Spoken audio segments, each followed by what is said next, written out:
Good morning. This is KELOLAND on the go with all you need to know in news and weather as you start your weekend. We also have your Boredom Busters coming up, but first, our top story. A man convicted of murdering 3 people and injuring 2 others will spend the rest of his life in prison.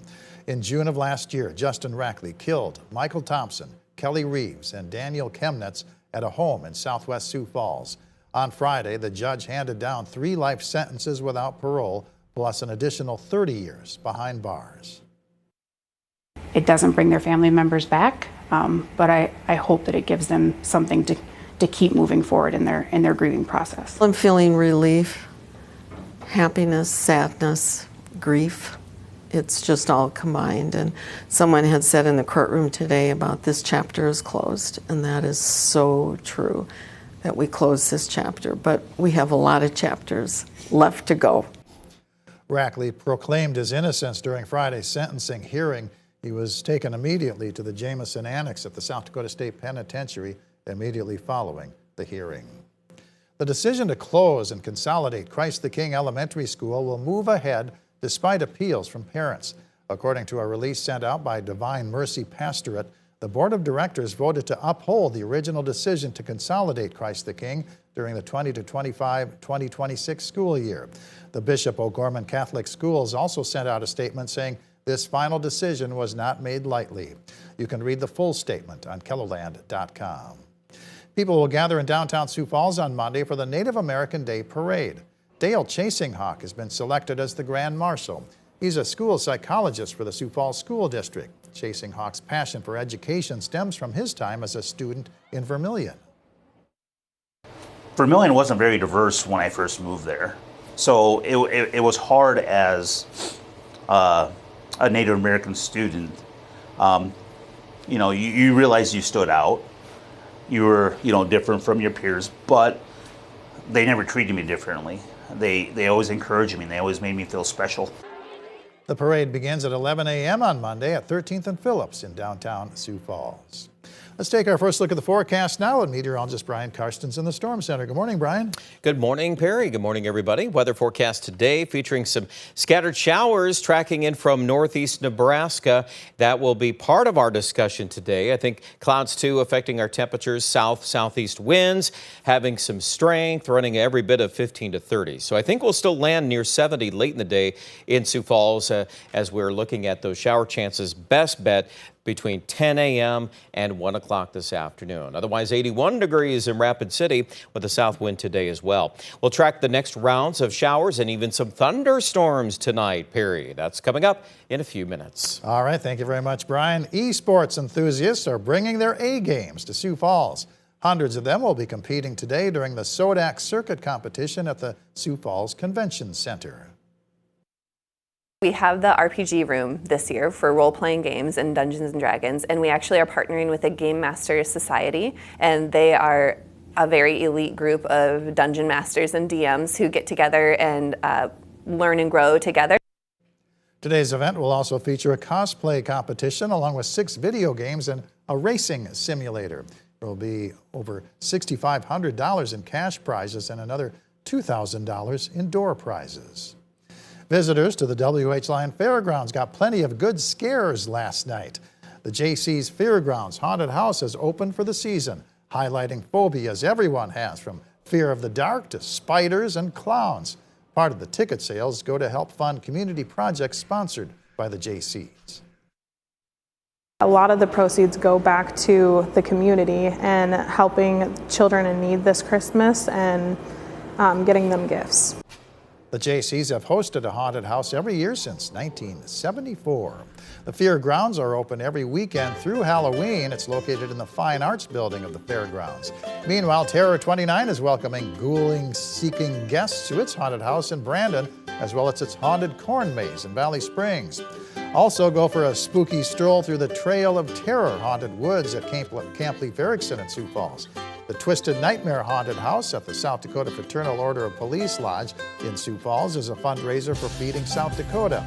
And have a chilling experience in the country at the Haunted Farm in Worthing. Businesses at Lake Lorraine in Sioux Falls are hosting a trick-or-treating event. People are invited to come in costume and bring a bag to carry free treats from 1 to 3 p.m. park in the carsforsale.com parking lot and go in from the north entrance. The Sioux Falls Figure Skating Club is hosting its Autumn Classic. The all-day competition is taking place at the Shields Iceplex. And welcome the newest members to the South Dakota Rock and Roll Hall of Fame during an induction ceremony in Sioux Falls. The doors open at 5 p.m. at the district. The induction and concerts take place from 6 to 10 p.m. Brian? All right, tracking the weather as we plan our weekend forecast. Well, let's begin with a couple of things. First of all, the big picture, high pressure over Texas. What does that have to do with our weather? Well, it's actually kind of the source of the mild conditions we've had, but also because of where it's placed, it's helping to steer some rain from Arizona into Colorado. And yes, the connection is there. Some of those remnant pieces will go right into South Dakota the next 24 to 36 hours. So that's the bottom line. If you want to know where that is coming from, again, it's going to be forming in segments here. We've got one patch on the way that's moving through eastern and southeastern South Dakota late this Saturday morning into the early afternoon. But this is getting us out into Sunday morning. We'll have some patchwork of rain. I'm going to show you that in more detail with our next map. But this one gives you kind of a broader perspective. Then the jet stream winds, they come into California. We've got an upper level low that's spinning out near Sacramento and San Francisco. Ahead of that, more of those pieces of some tropical remnants, and a lot of that will kind of source up from the southwest. So I think it's probably prudent to put some rain chances in here again later Tuesday, maybe Wednesday, Thursday. This gets a little tricky because if we get rain during the day, it plays a big role in high temperature forecasts. At the same time, we're going to have the tendency to push some warmer air with some south winds coming up out of Kansas and Nebraska. So expect that there could be some variability to some of these forecasts depending on exactly when these spokes of energy come out of the southwest. But that parent low out there near Salt Lake City by Thursday, I still think that's going to govern a lot of our trends later in the week here. And see that's producing some more rain, even going into Thursday night and Friday in western and central South Dakota. So that'll be all something in our conversation we'll be discussing through the week. And then, if it sits up there and that low spins out north of Minot, North Dakota, that does kind of land us a little cooler. So there's another thing to watch and see if we end up eventually landing on some frost and freeze weather again. Here's a look at Futurecast. We'll bring in that first patch of rain this morning. There it is. And then we get into the afternoon. We're still near 70 Sioux Falls. Keep in mind, Rapid City today is close to 80. And we're going to keep those numbers tonight relatively mild as the rain forms in western South Dakota. Here comes the frontal system there. So we've got showers and embedded rumbles of thunder on Sunday morning.